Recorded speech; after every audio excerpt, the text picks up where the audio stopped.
insert a nasogastric tube. First, what we'll do is hand hygiene, identify the patient, provide privacy, and then once I'll put on some gloves, I'll introduce myself, and I'll tell the patient what we're going to do.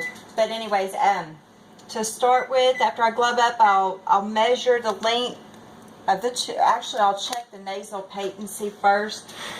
By my person's going to be in a high Fowler's position, so I'll have them hyperextend their neck. I'll use my light to look up each nostril to make sure there's no obstructions, and I'll have them test the patency by having them hold one nostril closed while blowing out the other, and doing the same with the opposite nostril.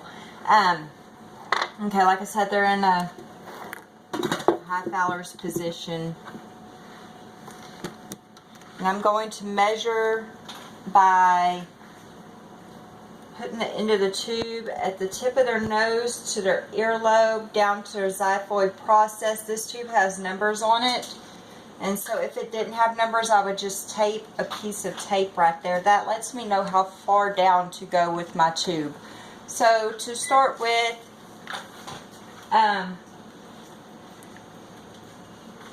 I'll have them sit up, and I'll run the tube up their nose, kind of with the natural curvature of the tube, along the floor of their nasal passage, and then I'll keep running it.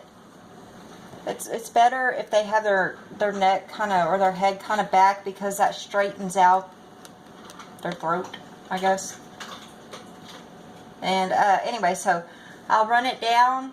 And once it hits back here in their throat, they're going to start gagging. So when they do that, you ask them to put their head forward and offer them some water and tell them to keep swallowing. As they swallow, as they take a swallow, you'll run that tube down just a little bit with each swallow, and that gagging should pass.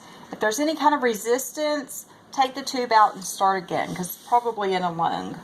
But anyways, run the tube down. Oh, and before you start this, you can lubricate your tube and put some lidocaine on it if you want. Anyways, keep running it down into the stomach. Okay. And then once it gets to your number, to your marker, you're going to, I guess, I would tape it in place temporarily. So this is all I had. I didn't have any medical tape. So just tape it to in place just temporarily.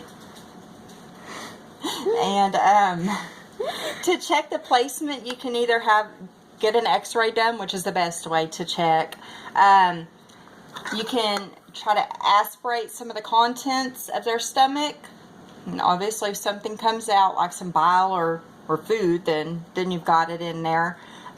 You could also use a syringe and inject about 10 to 30 milliliters of air in there while listening. And once that air hits their stomach, you're going to hear a whooshing sound, which is another way to check for placement. But okay, so to put this on, to make sure that it's going to stay in place, it's up their nose. So what you're going to do is put a piece of tape over the bridge of their nose.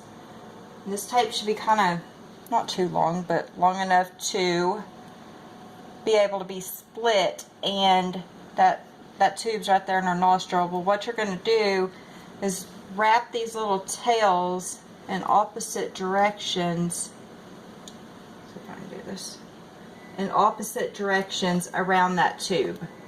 And that just kind of protects their nose and that tube rubbing all over it, and it helps it to stay in place. And then you'll clip it to their gown, kind of give them a little slack. That way when they're moving their head, you know, they're not pulling that tube. So give them a little slack right there on their gown, so they can turn their head comfortably without pulling it. Okay, and so then to take the tube out, you're going to take all the tape off. You're going to take the tape off.